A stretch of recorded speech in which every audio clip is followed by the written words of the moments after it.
To turn on autosave video on WeChat app. Hi everybody, welcome to our channel. I am back with a new video. In today's video, I'll show you guys how can you turn on autosave video on WeChat. To turn on autosave video on WeChat, you have to first of all make sure to update it. After updating it, click the open button and log into your WeChat account. Once you're logged in, click on the profile or the initials from the bottom right hand side corner of your screen. It's going to take you to this page where you have to click on the settings. As you click on settings, you'll be taken to the page where you have to go and click on general. When you go to general, underneath you want to scroll down a bit and find out photos, videos and file and calls.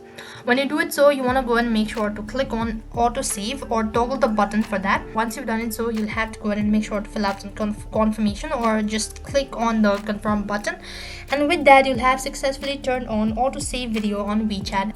So that's the way you could actually do it. So I hope the video was helpful. Make sure to like, share and subscribe to our channel. Thank you for watching. See you in the next video.